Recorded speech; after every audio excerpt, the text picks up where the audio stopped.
From Hollywood, California, the Hotchkiss Packing Company presents the Marx Brothers.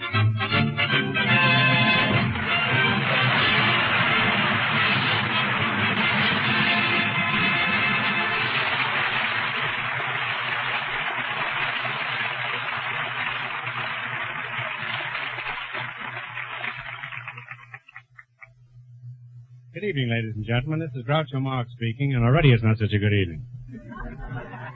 Tonight, Chico and myself, with the help of that grand musical director, Raymond Page, bring you a slice of life in that crazy world they call Hollywood. As we drop into your home every Friday night, we're going to try to show you the unsung heroes of the motion picture business, the Hollywood agents. Those theatrical representatives who get jobs for actors and actresses in the movie studios. It's about time these agents were recognized. Look at the stars they've made. Take us, for instance. Who made us what we are today? Who helped us when we were in need? Who loaned us money when we didn't have a dime? The Western Loan Company. Have one of our bonded representatives call at your house next Monday night and take your house away while you're having dinner. So on with the show and let the jokes have no age limit. And while Ray Page sets the scene, we'll get the theatrical office ready for our new business as Hollywood agents, where everything is 10% off, including the agents.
Here's the office of the Square Deal Amusement Company, operated by Groucho and Chico Marx.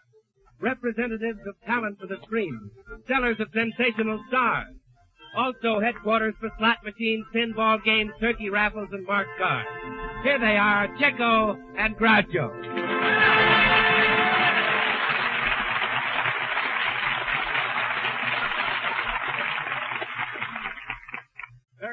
Very excellent. I can't understand it. We have a business. We've got a marvelous office here, but nobody comes in. I wonder why they stay away. Chico, did you put up that sign on the door? Yeah, but I couldn't find a sign that said Marx. The nearest thing I could get was a sign that said Mumps. Fine office. Where's my secretary? Out to lunch. What time did she leave? October. If she's not back by next March, I'll give her 2 weeks' notice. A fine office. Or did I say that? Chico, why don't you go out and drum up some business? I would, only I don't know what business we're in. Why, we're Hollywood agents. We get people jobs and pictures. Do we? Don't change the subject. But why do we want to get a people jobs and pictures? Well, we get 10% of their salaries. Don't we have to do anything for the money? No, we're agents. I know, but what do we do? Nothing. We're agents. Say, I've been an agent for years.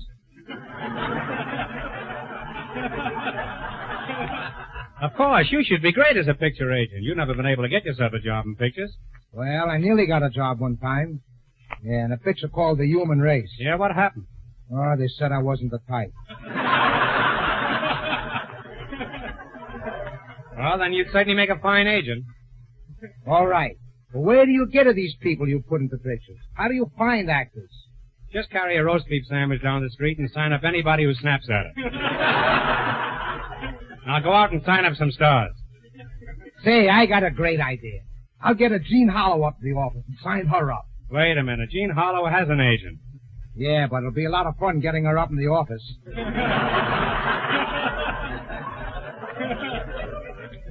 Say, boss, do we charge the ladies the same 10% commission? We take 10% of everything an actress gets. You know, I'm only afraid of one thing. What's that? Twins. Chico, you're a dreamer. Come on, I'll try you out as an agent. For example, if you walked into a producer's office, how would you sell them Kate Smith? Yeah, I don't know. Why, you'd say, this little lady can sing, play the piano, and in an emergency, move it. Oh, oh, gee. I got the idea. Come on, try me again. All right, suppose the studio calls up and wants a leading man like Clark Gable. What would you do? Well, you say, this little lady can sing, play the piano, in an emergency, move it. The trouble with you is you can't get your mind off Gene Harlow. Pardon me, are you the Marx Brothers? Chico, you don't have to answer that. You needn't be afraid of me. I've had the mumps. Yeah, but you haven't had the Marx Brothers. Away with false modesty. What's your name, madam? Sadie Thompson. Hey, what's your racket, Miss Thompson? I was in the California Company of Rain. I don't remember that. What was it called? Local showers. Enough of this pitter-patter. Tell me, my little blood orange, what do you do? Well, you see, I can sing, play the piano. And in an emergency, move it. Miss Thompson, you're wasting our valuable time in jokes. Would you like to sign up with us? I should say not. Don't you remember? I was in here a month ago. I gave you my name and address, but you never got me a job. What are you going to do about it? I'll give you back your name and address. Oh, gee. Thanks very much. See, I think you're swell. You're not swell. Ah, you're just being swell. I'll never forget you for this. I think you're both swell. Yeah, we think you're swell, too. I don't think we're nearly as swell as she is. You are, but I certainly am not. That's certainly swell of you to say that. Well, goodbye. It was swell seeing you. Well, it was swell seeing you, too. Swell up and see us again sometime.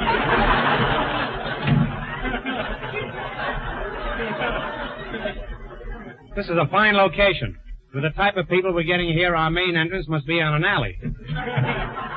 Hello, fellows. Ah, an actor, or does my nose deceive me? Say, this guy looks a swell, too. No, that's not swell. It's the past tense, swollen. My name is Cookie Johnson. Oh, another piano mover, or is it just a piano? What do you do for a living, if you call that living? Well, I'm a radio comedian. Oh, a radio comic, eh? Well, you came to the right place. There's going to be fireworks around here, and we'll need a punk like you. Are you the man who gets people jobs in pictures? No, I'm a Hollywood agent, but this is no time for the truth. Tell me, why do you want to leave the radio to go into pictures? Well, pictures is high class. Yes, isn't they? Oh, you like that, eh? No. Who's that? Oh, this is my partner, Chico Marx. Any relation to Laundry Marx?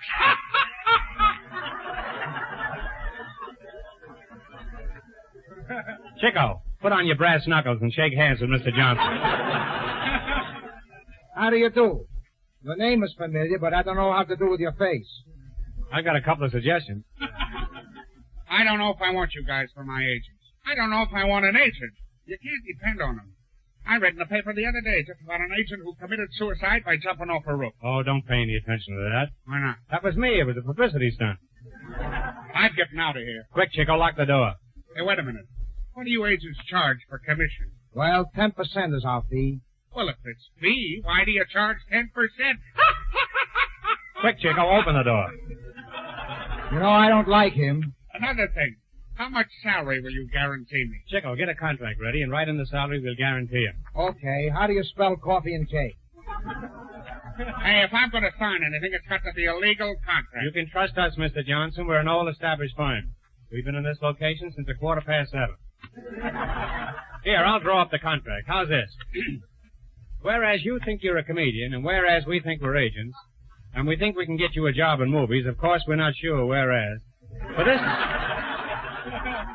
For this consideration, you, as claimant whereas, waive retainer thereof whereas. That's the trouble with this country, too many foreigners. Let me see that contract. Hey, Hey, what do I pay you this 10% for? That's for overhead. Yeah, but what's this other 10% for? That's for underwear. See here, haven't you guys got any underwear? Yes, but you know, we live in a changing world. Now, let's get this straight right now.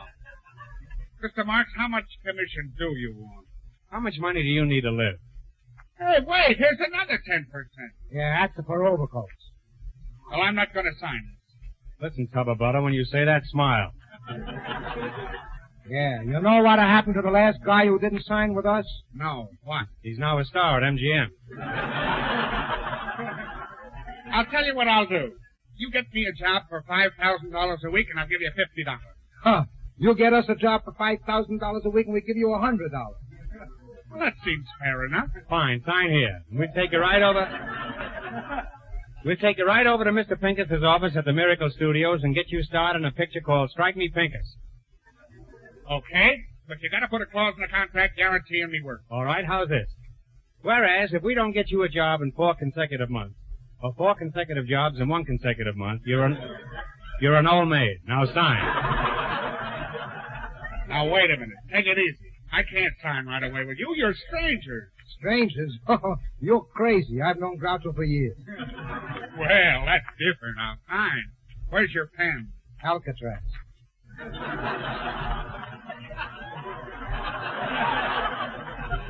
He doesn't, not your home, the pen he means. Here you are. Thanks. Wait, there's no pen point in the pen. It doesn't matter. I can't write.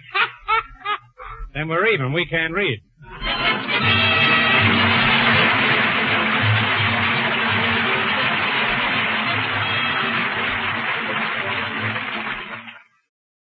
The first time I fell in love. Then came the Depression. You know, once I built a railroad. Then I ran out of blocks. It was just before the crash. I was eating my last chicken dinner. I was the kid with the drumstick. Then came the war. Well, the war wasn't quite that horrible. Yes, the war. And I fought, but I had to go anyway.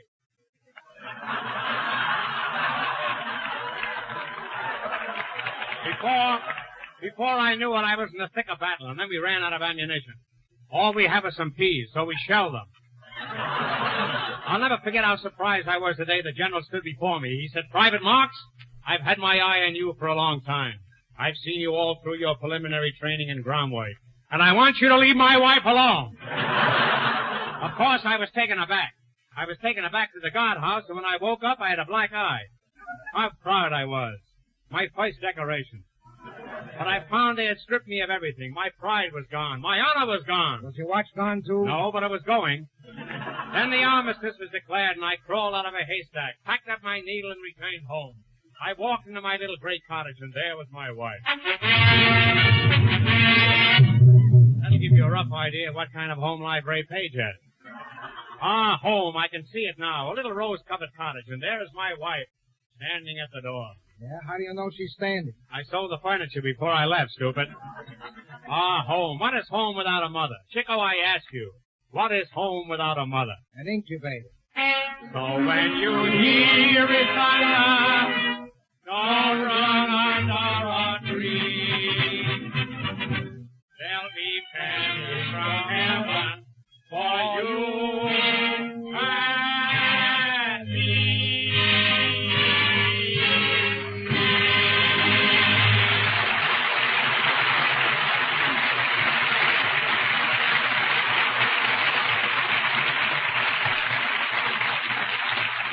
Thank you, ladies and gentlemen. That was Miss Hollis Short, Chico, and myself, rendering one voice and 2 counterfeit choruses of Pennies from Heaven, accompanied by Raymond Page at the mighty cash register. And now, in all fairness to our real singing star, I think Miss Hollis Short should have an opportunity of winning your approval. Chico, take over. Look, everybody, listen. All of you people at the banquet tonight are in the picture business. You're always looking for new talent, and yet right here under your nose is a great singer. Come on, give her a break and listen to her. And I tell you what I'm going to do. I'm going to help her Raymond Page direct, and I show you how I would present her. It's start. Very soft and like a summer night in Naples.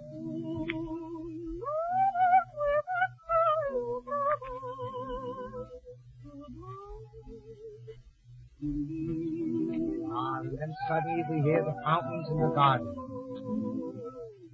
It's the violin.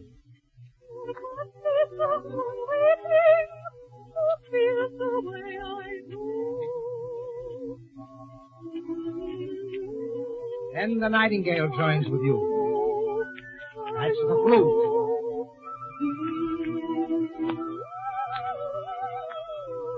And the wind in the trees. That's the clarinet.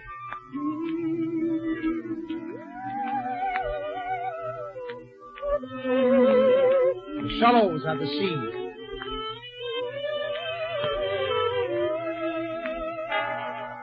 The bright moon, the horns.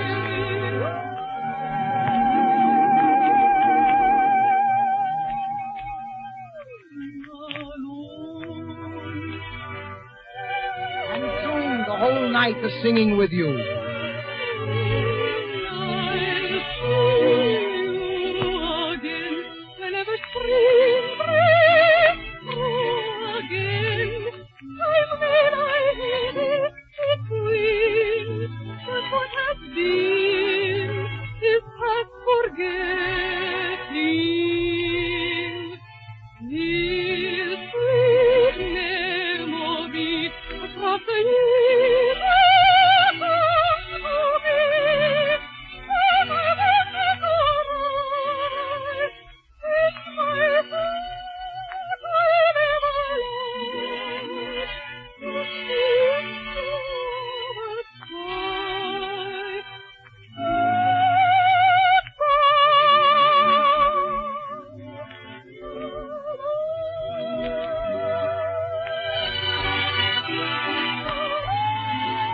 And the moon sets.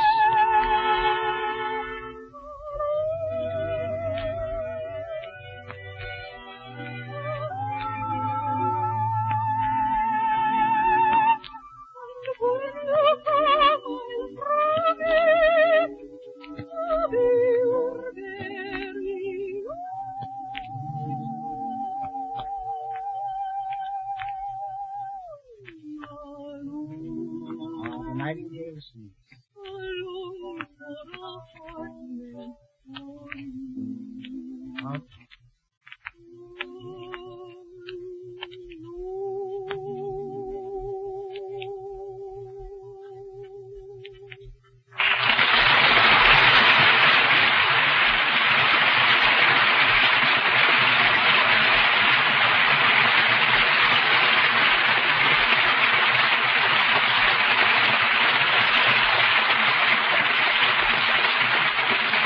Ladies and gentlemen, this is Groucho Marx hoping that you like the program.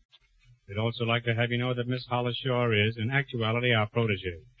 Both Chico and I feel sure that she has a great future as a singing star. And we want you to know, too, that we intend in all seriousness to do everything in our power to further her career. And so, my friends, for Raymond Page and myself, I say good night. Say good night, Chico. Good night, Chico. Remember that the Hotchkiss Packing Company will not be responsible for any comedians left after 30 days.